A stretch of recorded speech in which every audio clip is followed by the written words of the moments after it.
तुलसीदास जी ने क्यों की थी श्री रामचरितमानस की रचना। जय श्री राम।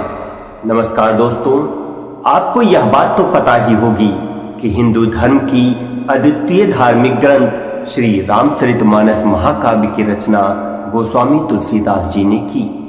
पर क्या आप यह जानते हैं कि उन्हें इस महाकाव्य की रचना की प्रेरणा कैसे मिली, किसने दी, कितने दिन में इस महाकाव्य की रचना हुई, इस महाकाव्य के रचना के दौरान उन्हें क्या क्या अनुभूतियां हुई और उस समय के विद्वान पंडितों द्वारा इस महाग्रंथ का मूल्यांकन किस तरह से किया गया।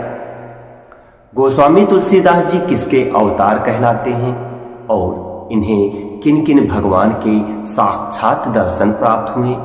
ऐसी बहुत सी बातें इस वीडियो में हम आपको बताने का प्रयास कर रहे हैं। एक अनुरोध कि वीडियो को पूरी देखें जिससे संपूर्ण वृत्तांत आप समझ सकें। चलिए जानते हैं श्री गोस्वामी तुलसीदास जी तथा श्री रामचरितमानस के संबंध में कुछ रोचक बातें जो इस प्रकार से हैं। वैसे तो भगवान श्री राम के जीवन का वर्णन अनेक ग्रंथों में मिलता है, लेकिन गोस्वामी तुलसीदास जी द्वारा लिखित श्री रामचरितमानस उन सभी ग्रंथों में अतुलनीय है। धर्म ग्रंथों के अनुसार संवत 1633 के अगहन मास के शुक्ल पक्ष की पंचमी तिथि को गोस्वामी तुलसीदास जी ने इस ग्रंथ की संपूर्ण रचना की थी। गोस्वामी तुलसीदास जी का जन्म संवत 1554 में हुआ था। जन्म लेने के बाद तुलसीदास जी रोए नहीं, बल्कि उनके मुख से राम का शब्द निकला। जन्म से ही उनके मुख में 32 दांत थे। बाल्यावस्था में इनका नाम राम बोला था।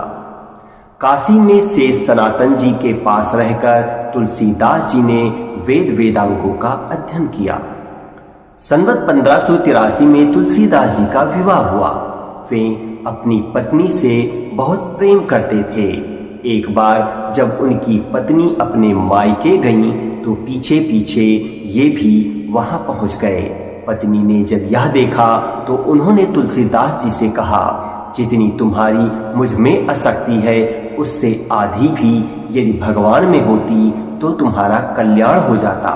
पत्नी की यह बात तुलसीदास जी को चुभ गई और उन्होंने गृहस्थ आश्रम त्याग दिया व साधु वेश धारण कर लिया। एक रात जब तुलसीदास जी सो रहे थे तो उन्हें सपना आया। सपने में भगवान शंकर ने उन्हें आदेश दिया कि तुम अपनी भाषा में काव्य रचना करो। तुरंत ही तुलसीदास जी की नींद टूट गई और वे उठकर बैठ गए। तभी वहां भगवान शिव और माता पार्वती प्रकट हुए और उन्होंने कहा, तुम अयोध्या में जाकर रहो और हिंदी में काव्य की रचना करो। मेरे आशीर्वाद से तुम्हारी कविता सामवेद के समान फलवती होगी। भगवान शिव की आज्ञा मानकर तुलसीदास जी अयोध्या आ गए। सन्नत 1631 में रामनवमी के दिन वैसा ही योग था जैसा त्रेता युग के राम जन्म के समय था। उस दिन प्रातः काल में तुलसीदास जी ने श्री रामचरितमानस की रचना प्रारंभ की। 2 वर्ष 7 महीने व 26 दिन में यह ग्रंथ संपूर्ण हुई। संवत 1633 के माघ से शुक्ल पक्ष में राम विवाह के दिन इस ग्रंथ के 7 कांड पूर्ण हुए और भारतीय संस्कृत को श्री रामचरितमानस के रूप में अमूल्य निधि प्राप्त हुई। यह ग्रंथ लेकर तुलसीदास जी काशी गए। रात को तुलसीदास जी ने यह पुस्तक भगवान विश्वनाथ के मंदिर में रख दी। सुबह जब मंदिर के पट खुले तो उस पर लिखा था सत्यम शिवम सुंदरम और नीचे भगवान शंकर के हस्ताक्षर थे। उस समय उपस्थित लोगों ने सत्यम शिवम सुंदरम की आवाज भी अपने कानों से सुनी। अन्य पंडितों ने जब यह बात सुनी तो उनके मन में तुलसीदास जी के प्रति ईर्ष्या होने लगी। उन्होंने 2 चोर श्री रामचरितमानस को चुराने के लिए भेजे। चोर जब तुलसीदास जी की कुटिया के पास पहुंचे तो उन्होंने देखा कि 2 वीर पुरुष धनुष बाण लिए पहरा दे रहे हैं। वे बड़े ही सुंदर और गौरवर्ण के थे। उनके दर्शन से चोरों की बुद्धि शुद्ध हो गई और वे भगवान भजन में लग गए। एक बार पंडितों ने श्री रामचरितमानस की परीक्षा लेने की सोची। उन्होंने काशी विश्वनाथ के मंदिर में सामने सबसे ऊपर वेद, उनके नीचे शास्त्र, शास्त्रों के नीचे पुराण और सबसे नीचे श्री रामचरितमानस ग्रंथ रख दिया। मंदिर बंद कर दिया गया। मंदिर जब खोला गया तो सभी ने देखा कि श्री रामचरितमानस वेदों के ऊपर रखा हुआ है। यह देखकर पंडित लोग बहुत ही लज्जित हुए। उन्होंने तुलसीदास जी से क्षमा मांगी और श्री रामचरितमानस को सर्वप्रमुख ग्रंथ माना। इस ग्रंथ में श्री रामलला के जीवन का जितना सुंदर वर्णन किया गया है उतना अन्य किसी ग्रंथ में पढ़ने को नहीं मिलता। यही कारण है कि श्री रामचरितमानस को सनातन धर्म में विशेष स्थान प्राप्त है। श्री रामचरितमानस में कई ऐसी चौपाइयां भी तुलसीदास जी ने लिखी हैं जो विभिन्न परेशानियों के समय मनुष्य को सही रास्ता दिखाती है तथा उनका उचित निराकरण भी करती है। तुलसीदास जी एक महान कवि थे। अपने जीवन काल में तुलसीदास जी ने 12 ग्रंथ लिखे। उन्हें संस्कृत विद्वान होने के साथ ही हिंदी भाषा के प्रसिद्ध और सर्वश्रेष्ठ कवियों में एक माना जाता है। तुलसीदास जी को महर्षि वाल्मीकि का अवतार भी माना जाता है। श्री रामचरितमानस के बाद विनय पत्रिका तुलसीदास कृत एक अन्य महत्वपूर्ण काव्य है। ऐसा माना जाता है कि तुलसीदास जी ने हनुमान जी तथा राम लक्ष्मण के साथ ही भगवान शिव, माता पार्वती के भी साक्षात दर्शन किए थे। इस संबंध में एक दोहा भी प्रचलित है।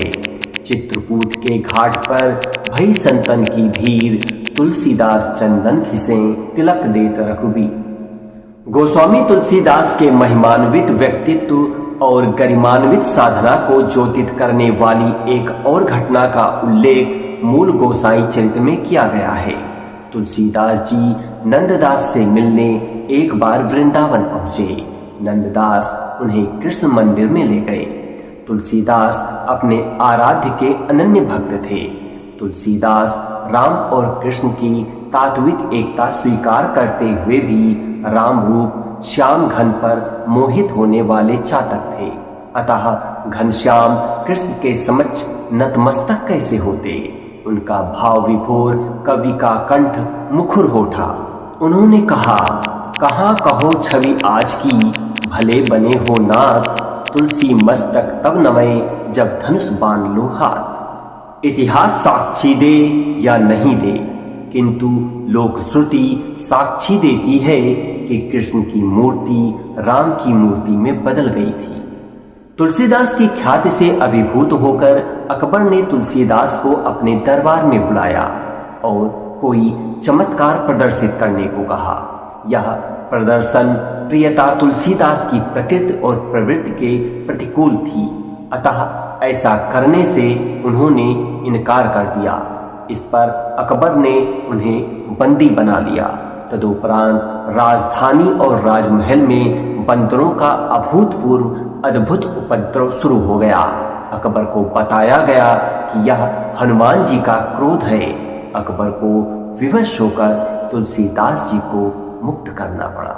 भगवान श्री राम की महिमा का वर्णन जिस प्रकार श्री रामचरितमानस में गोस्वामी तुलसीदास जी ने किया है, वैसा वर्णन किसी अन्य ग्रंथ में नहीं मिलता। यही कारण है कि श्री रामचरितमानस को हिंदू धर्म में बहुत ही पवित्र ग्रंथ माना जाता है। गोस्वामी तुलसीदास जी को भी हिंदी साहित्य में महत्वपूर्ण स्थान प्राप्त है।